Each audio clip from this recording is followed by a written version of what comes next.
My eyes burst open, flooding my vision with sunlight. I'm usually not a morning person, but the excitement accompanying our planned trip had me bursting to jump out of bed, ready to get going as soon as the sun crept into our bedroom. "Babe, wake up. Let's get a jump on traffic and get going," I said as I nudged my sleeping fiancée, Demi, awake. She grunted her disapproval and muttered something about having set an alarm, but I was determined to get going so we could be at the airport waiting for our scheduled flight without the worry of running late and potentially missing our flight. I sat up in the bed, pulling the covers off my sleeping bride-to-be. Annoyed, she rolled over and dragged herself to the edge of the bed, casting a death glare at me over her shoulder. I smiled at her and marveled at her beauty. Corny, I know, but it's true. The sun cast a glow around her, and I was completely mesmerized. Nearly a decade together, and the feeling of awe and amazement was as present as it was when we had first started dating. I looked at her and the feeling of love and adoration washed over me. She left the bed and made her way to the bathroom. I sat gazing into space, absent-minded. "You rushed me out of bed. Now you're sitting and daydreaming," she laughed. I snapped out of my daze and laughed with her. "I guess you're right," I acknowledged. Her dark hair glistened in the sun, made all the darker by her pale skin. It was a particularly beautiful combination of dark hair and light skin. Not the goth, emo kind of look you see depicted in movies. Her soul-catching eyes made that much more captivating as they twinkled in the golden rays looking down on us. I followed her into the bathroom to brush my teeth and get the day started. I could feel Demi's excitement growing as we stood side by side, the cool smell of mint from the toothpaste engulfing us. She didn't say anything, but I could see her infectious smile building up as she brushed. Neither of us had ever been to any part of Northern America, and we jumped at the opportunity to take the trip. Our good friend Joseph had sent out the wedding invites months back, and we decided to take the trip to celebrate his beautiful union, while at the same time making the most of the trip and going a couple of weeks before the wedding date to see all that we could see. When we told Joseph we would be there a few weeks before the wedding to have a bit of a vacation, he immediately offered us a room at his place. I'm not sure who was the most excited out of all of us, but here we were, bags packed, getting ready to take a trip across the ocean. It was an exciting prospect, giving us a chance to see another country. Demi and I had taken a few trips around Europe while we got our respective degrees, but the allure of America had always been at Demi, and now we had the opportunity to go and tick another country off the list. We spat out the toothpaste in tandem and rinsed our mouths clean. I walked back to the bedroom while Demi began her morning routine of applying dozens of skincare products to her face. Maybe she's a vampire, I thought to myself with a chuckle. And that's why she's so pale and always needs to put so many products on her face. It's to protect her from the sun. My overactive imagination continued. What are you laughing at now?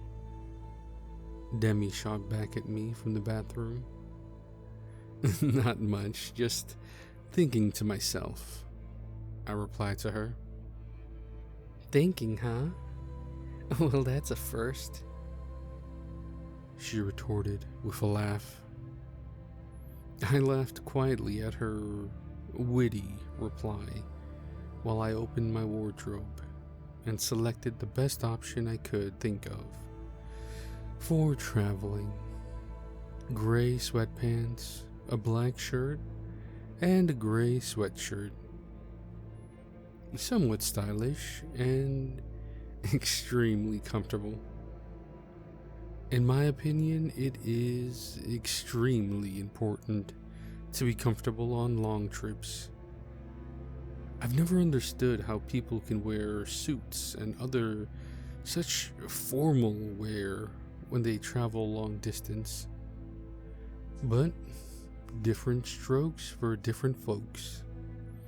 Demi soon joined me in the bedroom, donning the same travel wear as me. We always made it a habit to dress the same when we traveled. It was just a fun little thing we did. Matching outfits on, we were ready to set off to the airport. I began loading the car with our suitcases and travel bags, while Demi ensured our documents were in order so we could get through the airport easier. Boarding passes downloaded on our phones, passports secured, cash for emergencies tucked away safely in a hidden compartment within the bag. Once the final checks for anything left behind had been completed, we triple-checked the door was locked and bundled into the car. The plush leather was cold, as you would expect in winter, and the steering wheel seemed to bite my hand as I gripped it to navigate the road.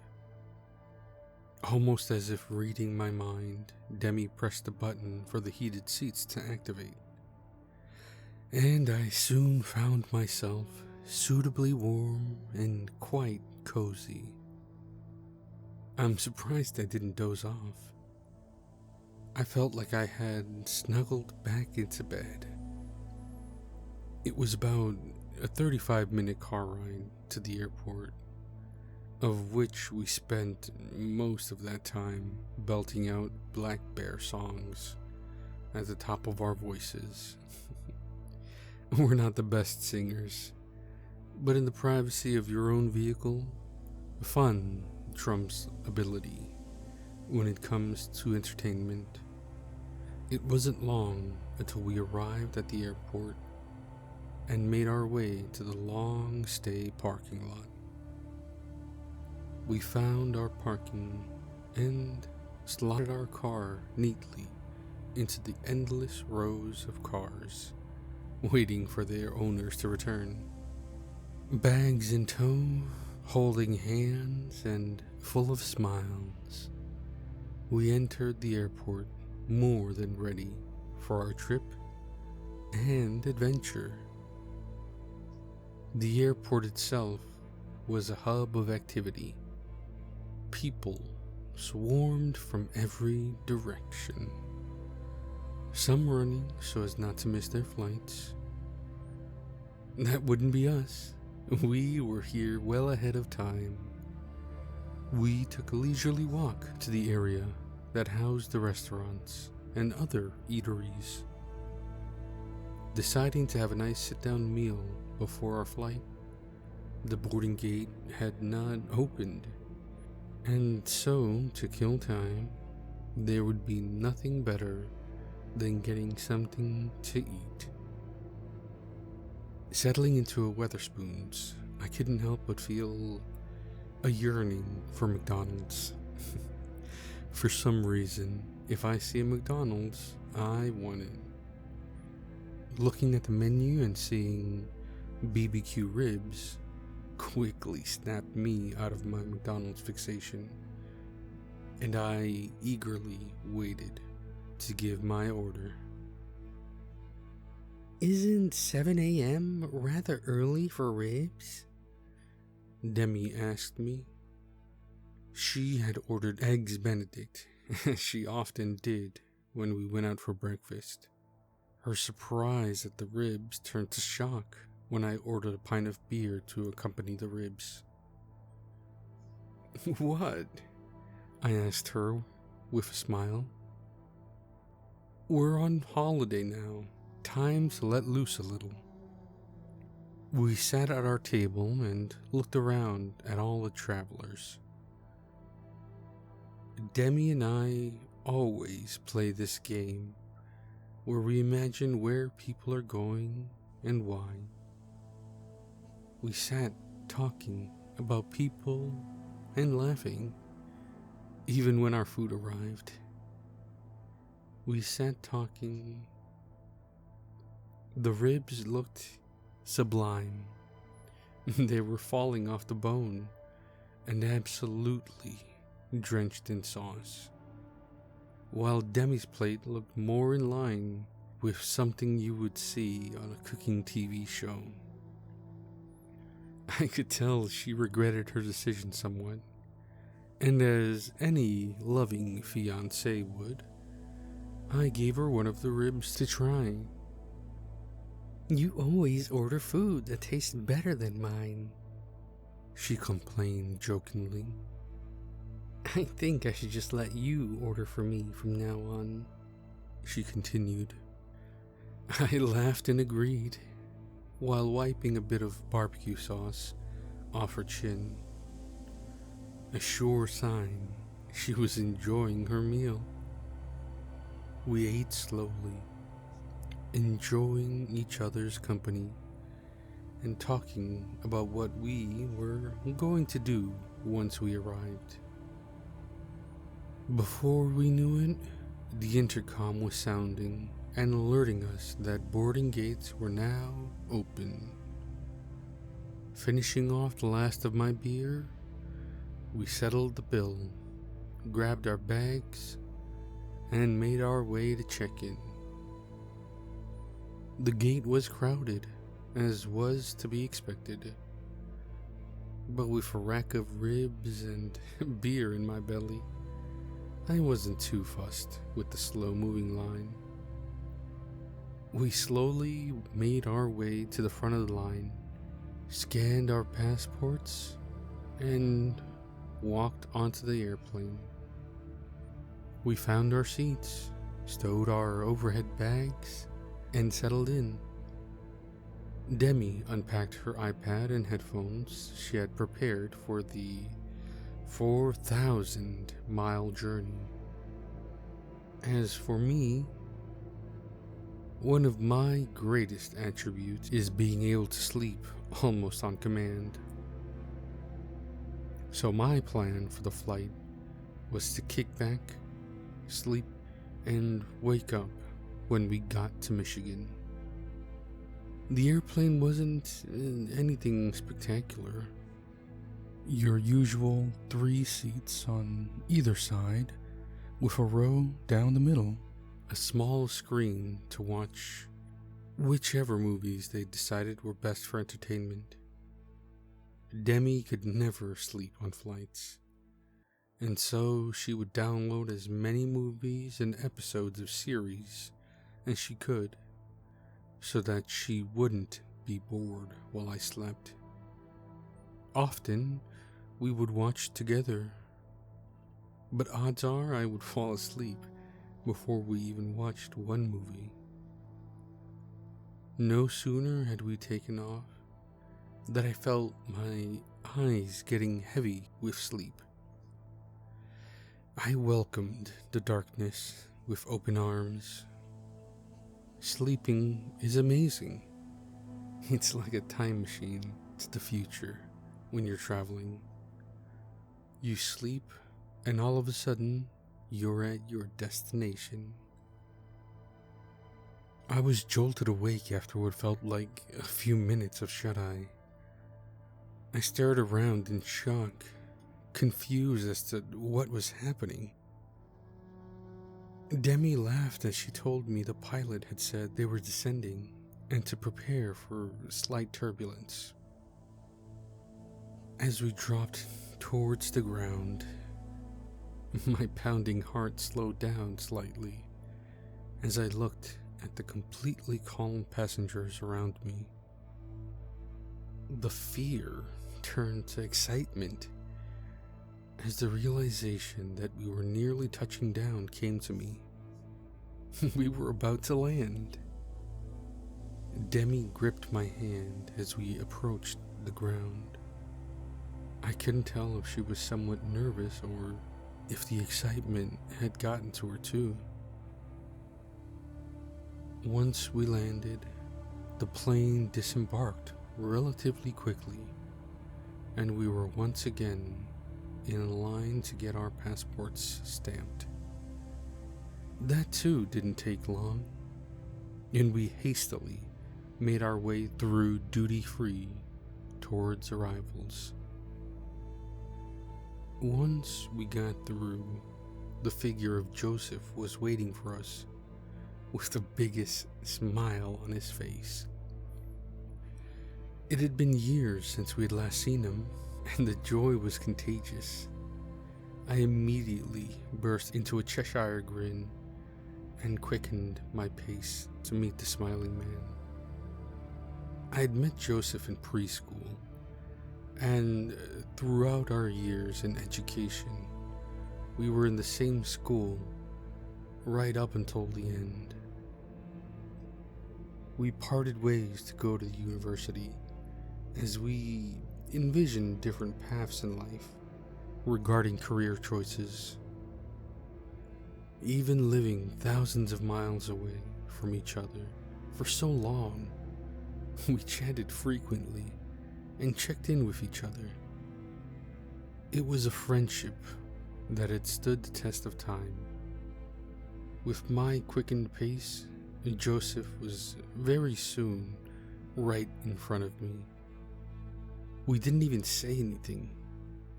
We simply laughed and embraced. Demi approached us and we disengaged the embrace so Joseph could greet her. He took a step back and looked at us with a gleam in his eye. "Oh man, I can't believe you guys are really here," he exclaimed to us. "I'd hoped you would come for the wedding, but coming this far before is a real treat. It's been so long since I've seen you guys." "We wouldn't have missed your wedding for the world," I told Joseph with a smile. "And what could be better than coming and spending a bit of time seeing where you've decided to set up shop?" I asked him. "Let's get going. I can't wait for you guys to meet Elizabeth." Joseph's hulking figure lurched towards us and retrieved Demi's bag. "You're a big man, Alex. You can pull your own bag," he said with a laugh. His dark hair and dark skin turned in a flash, and in the blink of an eye, he was a good distance ahead of us. I'm by no means a small person. I stand at a humble height of around 5'8", but what I lack in height, I make up for in stature. Having weight trained religiously for most of my life, I have a pretty decent amount of muscle on me. With age, I've turned the intensity down a little and become a little bit softer in certain areas. Joseph, in comparison, was over 6 feet. He never explicitly said outright how tall he is, but pretty tall is the answer. He was number one for gym, and his tall frame had always been filled out by a pretty solid physique, brought about by sports and eating takeaways.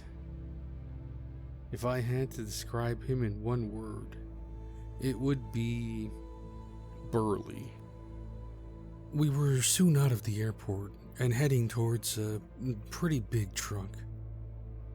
Right off the bat, the stereotypical image of American living popped into my head. A burly man in a flannel shirt driving a huge truck. Once again, I found myself chuckling to myself. "You're really enjoying talking to yourself, huh?" Demi said, smiling. "The best company you can keep is yourself," I replied with a smirk. Once we were at Joseph's truck, he gently lifted the bags into the back and closed the cover over them. "Jump in, guys. We've got a little bit of a drive ahead of us," he warned. "Living deep in the woods, are you?" Demi asked playfully. I didn't expect the stone-cold reply of, "Yeah, kind of. But I like the peace and quiet." As we drove through the bustle of the town, I couldn't help but wonder about where we were going. I'm not the biggest fan of city life, and so I was quite excited that we would be staying away from the bright lights. We took the time we had during the drive, about an hour or so, according to Joseph, to find out more about Elizabeth. Demi and I obviously had chatted to her on Skype and FaceTime when we had called Joseph, but we wanted to know the small things about her so we could really get to know the woman who was marrying my oldest friend. The conversation flowed, and I barely noticed the transition from the city lights to the trees covering us from both sides. "Nearly home," Joseph said excitedly.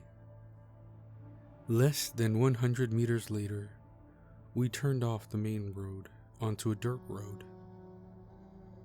I thought he would have lived kind of in the woods, but I definitely wasn't expecting a literal cabin in the woods.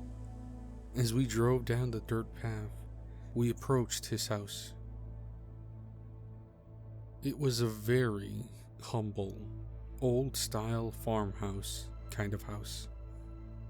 There were absolutely no neighbors around. That shocked me almost as much as how much woodland surrounded us. "Yo, why haven't you got any neighbors?" I asked Joseph. "You're used to living like sardines, are you?" Joseph replied jokingly. This made Debbie and I both burst out laughing. Residing in England, most houses are semi-detached, so it's almost like one house split right down the middle and then shared as two houses. So I guess he had a point. "We don't live like that out here. Here you have so much space as your garden, it's incredible. All this forest is virtually untouched. Our nearest neighbor is miles away."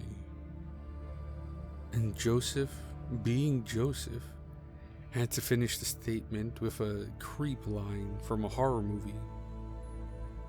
"Out here, No one will hear you scream. He laughed. We pulled up his driveway and to the side of the house. Elizabeth was standing at the door waiting for us, the lights in the house shining brighter than the stars above us. "Home sweet home," Joseph told us as he threw the gear knob into park. With the visible excitement of a child at Christmas time, he jumped out of the car and ran the few steps to his future wife. Babe, they're here, look," he shouted with glee. He quickly returned to the truck and hauled the bags towards the house, encouraging us to go inside and settle in. It's so nice to finally meet you, Elizabeth said with just as much excitement as Joseph. They had the same energy. They were a perfect match. We've talked so much, but meeting in person is just the best, she continued. I couldn't agree more, I replied to her with a friendly smile. We exchanged pleasantries and gave her a tentative hug after traveling for so long. You guys must be exhausted. The food is on the stove. Why not freshen up before dinner so you can relax? She asked us. That sounds absolutely delightful, Demi said with a smile. We walked through the living room, guided by Joseph. The living room was pretty eerie, with the heads of more than a few animals decorating the walls. Become quite the hunter, I see, I inquired. Yes, sir. Nothing like going into the woods and bagging a prize. I'll take you guys if you're up for it. I know you guys love the outdoors. That would be great. We'd love love to. Demi and I said in unison. I mean, if you guys are up for it, Elizabeth's brother has actually pitched a tent not far from here. If you guys are feeling jet-lagged and don't want to sleep yet, we could take a walk and sit by the fire. Walking in the quiet of the night is a beautiful experience, Joseph continued. Having slept the whole flight, I didn't feel at all tired, and so the offer actually sounded pretty good to me. I figured a walk would make me a little tired, and the fresh air would definitely relax me. I'm keen, I replied in a heartbeat. I'm a bit tired, but if it isn't too far, I'd be happy to come with, too, Demi said. Great. Let's eat and get going. No point showering now. You'll want to shower when you get back, rather, Joseph told us. I didn't realize just how hungry I was. I had 2 full plate servings of the beef stew and potatoes.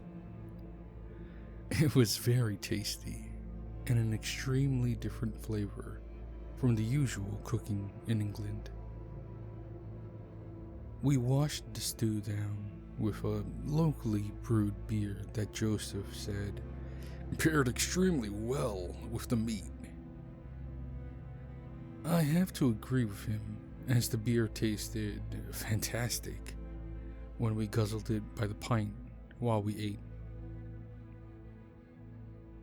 With the plates barely cleared, Joseph asked Elizabeth if she was coming. His question was met with a groan and complaints about not wanting to get dirty. After a bit of coaxing, Elizabeth finally gave in. Ever since we were kids, Joseph had an incredible knack for badgering people into saying yes, even after they had repeatedly said no to something.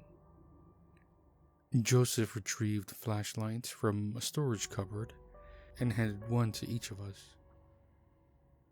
It gets pretty dark out, He advised. There isn't much light pollution, so the only light is the good old moon. We set out, with Joseph leading the pack. The path wasn't quite wide enough for us to walk side by side, so we walked in a single line formation. I brought up the rear, with my reasoning being I could protect my woman if we were attacked by a bear, or something if I was behind her. Seeing as Joseph and Elizabeth were ahead of us, the trees surrounding us seemed to almost suck the light directly from our flashlights. Every time I would shine my light towards the trees, the light seemed to almost disappear just as soon as I lifted the beam. I opted to keep my light trained on the ground ahead of me. Joseph called back some facts about Michigan and the surrounding woods every so often. I couldn't quite hear him, but I appreciated the sentiment. We walked for around 20 minutes when I could see a flickering light not too far ahead of us. The silence startled me. Usually in the woods you can hear branches snapping, and crickets and other nocturnal animals going about their lives. It was eerie, this silence, almost as if the animals had opted not to come out and stayed in their burrows and trees. As we approached the light given off by a fairly large campfire, we saw the figure huddled over it, with their back turned to us. We were but a few feet from it, and they didn't seem to have heard us. "Hey, Daniel!" Joseph hollered, shattering the silence. The figure turned around slowly, revealing a stone-faced gentleman, roughly about our age, if I had to guess. "Why do you need to shout? I was enjoying this silence," the figure answered in an annoyed tone. "Sorry about that, bud. I'm just super excited. Alex is here," Joseph said with jubilance. "That's nice and all, but there's really no need to be so loud," Daniel said as he stood up. He shook mine and Demi's hand very firmly and softly said something about having heard all about us. "We thought we'd come out here for a bit and sit by the fire. Show Alex and Demi the beauty of the woods at night," Joseph explained. "Okay, have a seat," Daniel said, gesturing towards wooden stools positioned around the inferno. We all sat side by side. No one spoke for a while. We just gazed into the fire, almost as if hypnotized. It was, of course, Joseph that broke the silence. All he did was comment on how beautiful the night sky was, and how you don't get to see the stars like this in the city. That seemed to set Daniel off, and he stood up and glared at Joseph. "Why do you find it so hard to sit quietly? Are you a fucking child?" He hissed at Joseph. It was quite strange. Daniel couldn't have been much taller than me, with considerably less muscle or fat on him. Joseph would completely tower over him if he stood up. As Daniel stood up, his blonde hair bounced. His blue-looking eyes seemed to flicker with a deep sense of rage. And Joseph, however, didn't even flinch. He didn't even look at Daniel. All he said was, "Relax, dude. We're just here to enjoy the fire. Don't be so rude in front of our guests, please." And that seemed to infuriate Daniel more than a mouthful of verbal abuse. And he turned to walk away before we could open our mouths to say anything. What surprised me was that he walked towards the thicket of trees and not towards the path from which we came. His tent was in the clearing near the fire, and I didn't see him carry a flashlight. "Yo, what was that about?" I asked the nonchalant couple sitting with us. Daniel is interesting, Elizabeth replied.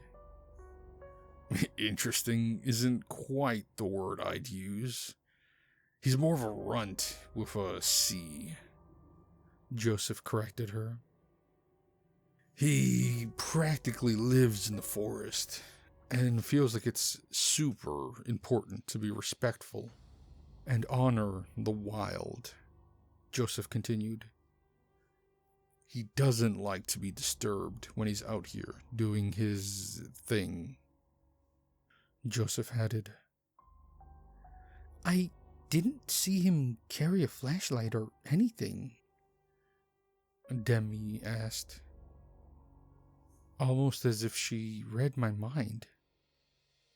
Joseph shrugged and replied, "I don't know. He probably knows the terrain from memory and uses the stars to navigate or something. Who knows?" I barely knew Daniel, but concern for his safety washed over me, especially as Joseph and Elizabeth didn't seem fazed at all. "Aren't there any animals out there that could hurt him?" I asked. "We got black bears, but they aren't known for being aggressive. They're usually pretty shy, and they'll only really attack if they feel threatened," Joseph reassured me. Okay. So, are we just gonna chill here, or... Demi asked uncomfortably. No need for us to get in a huff about Daniel. He'll calm down and come back. Enjoy the wilderness and the fresh air, Elizabeth said with a seemingly forced smile. Once again, I got lost in the flames. It was as if my very soul was absorbed by the fire, and I couldn't look away. It was almost meditative. I felt extremely relaxed, but also mindful of my surroundings. A thought crossed my mind about how incredible it felt, and for a moment, I could almost relate to Daniel, in that I didn't want anything to disturb me while I was entranced by the dancing flames. As my consciousness seemingly drifted into and becoming one with the forest itself, I once again came to realize there were no sounds around us. Just as I was about to ask if anyone else noticed it, I knew, without a doubt, we all heard it. The scream seemed to pierce my very soul. From the extreme relaxation of the fire, I felt a fear I never had before. The scream sounded like it came from a soul being tortured in the very depths of hell. In my 27 years on this earth, I had never heard a more gut-wrenching scream. I looked around me and everyone was frozen in fear. No one moved. Eyes shifted to look around, but not a muscle was moved. I could see Demi trembling, and I instinctively reached out to comfort her. She recoiled at my touch and shrieked in fear. Her scream was nowhere near what we had just heard. Joseph and Elizabeth didn't even flinch at Demi's shriek. Was that Daniel? I asked. No, it wasn't. It couldn't have been. Joseph stammered. Having been broken out of the frozen fear trance, Joseph stumbled and tripped, rushing to get to the tent. I was riddled with confusion, thinking he was hoping to seek refuge in that flimsy tent. It was only when his top half emerged after rustling around in the tent that I saw the rifle he gripped with white knuckles. A branch snapped behind him and he turned with a speed I've never seen and aimed the rifle into the dark.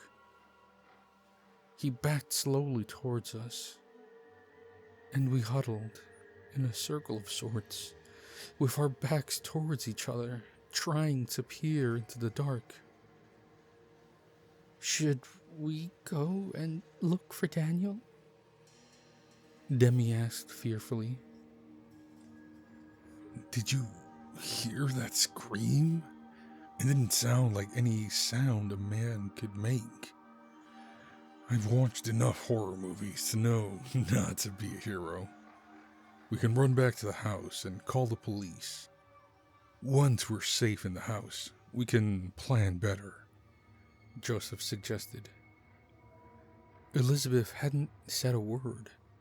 She was white as a ghost, with eyes that looked as if they would burst from her head. She just whimpered and whispered Daniel's name. Let's go. We can't stand around here, waiting for whatever that was, I said. Equipped with our flashlights, and Joseph leading the way with the rifle, we moved swiftly back to the trail that would lead us home. The trees that seemed somewhat entertaining on the way here were now taunting us, hiding something that could potentially harm us. Wolves, maybe? And if it was a wolf, surely there would be more than one. I thought I heard something behind me, so I turned to look. The lapse in concentration was enough to distract me to the fact that the line in front of me had stopped, and so I ran into the huddled group. "Why the hell did you all stop?" I screamed at them. No one answered me. As I collected myself and picked up my dropped flashlight, I lifted the flashlight and didn't understand what was going on at first. I couldn't comprehend what I was looking at. It was Elizabeth's scream that made me focus and understand it all. Lying in the middle of our path was intestines. I know exactly what they are because I had seen pigs being slaughtered in England. The blood covered the path ahead, and the entrails were spread across the road in an almost playful display of malice. Joseph didn't say a word. He lunged over the intestines and shouted back at us to keep going. The blood seemed to sparkle in the light we shone on it, The dirt soaked up as much of the blood as it could, but the sheer volume of the blood left there meant the ground pooled on top of the path. We snapped out of the shock and moved forward to Joseph's light, as I could see he had stopped to wait for us. We caught up to him and realized that he didn't stop to wait for us.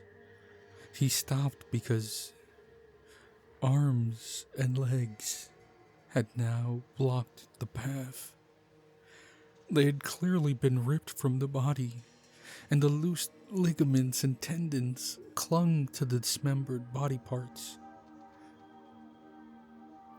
Joseph had resigned to hunching over and vomiting into the trees. Elizabeth collapsed into the dirt and covered her face. Demi stood, gazing at the horror before us. I walked up to her slowly, wanting to be next to her in case whatever did this was close to us. I looked down and saw the arms and legs had been partially shredded. The bone was exposed, going down towards the hands and feet. Yet more blood pooled all around.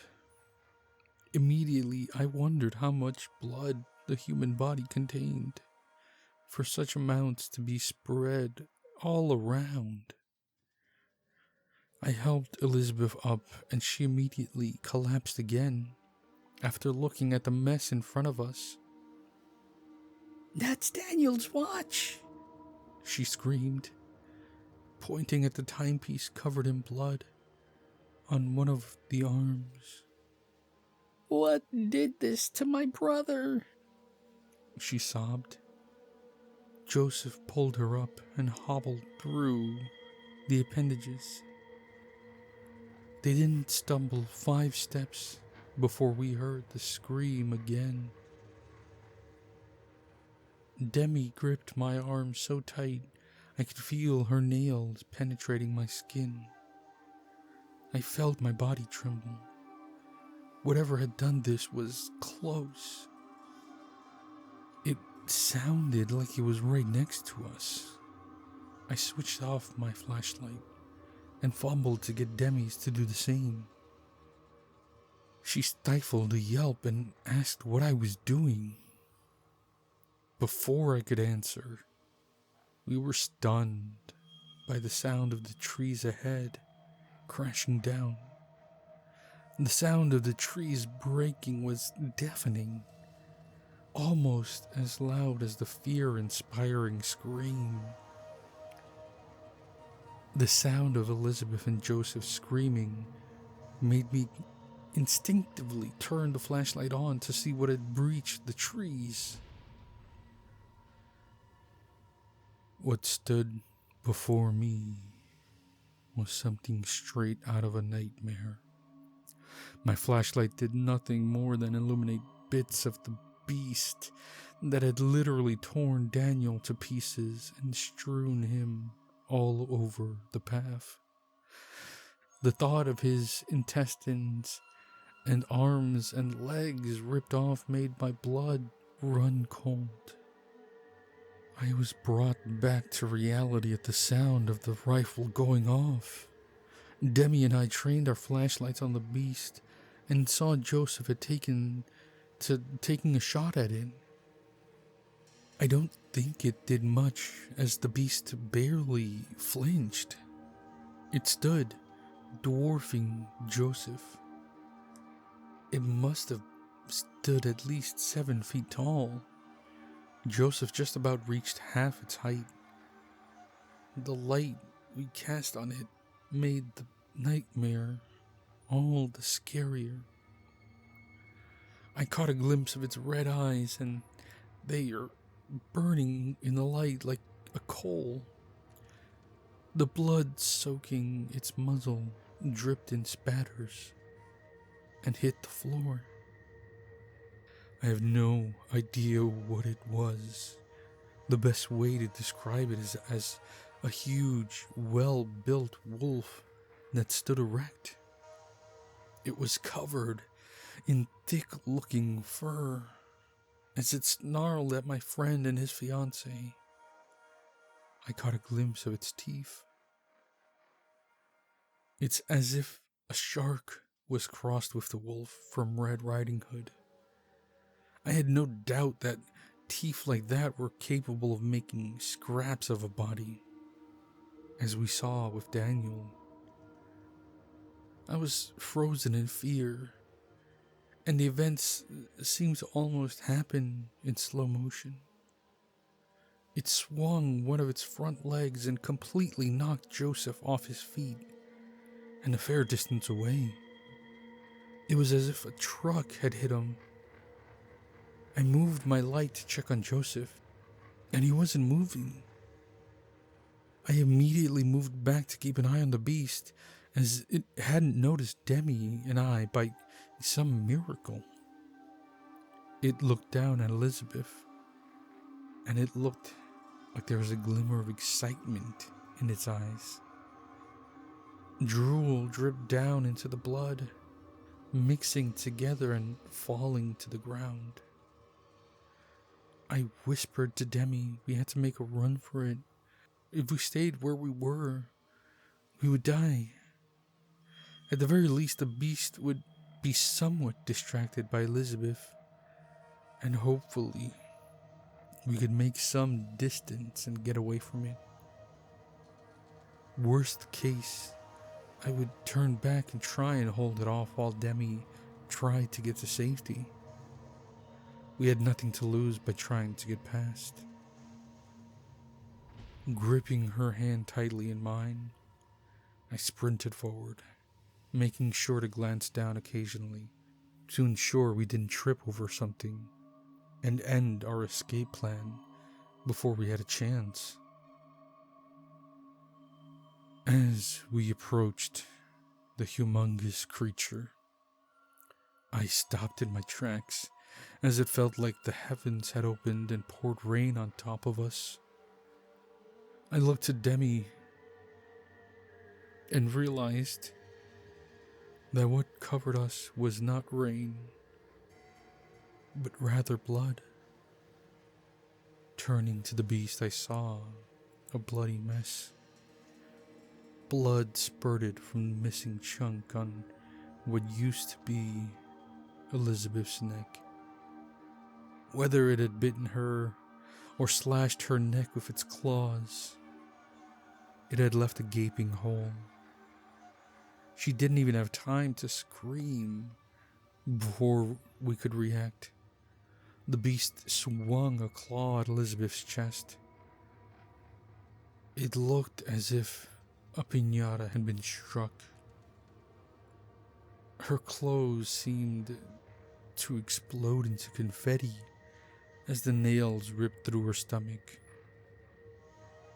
She collapsed on her knees into a pool of her own blood.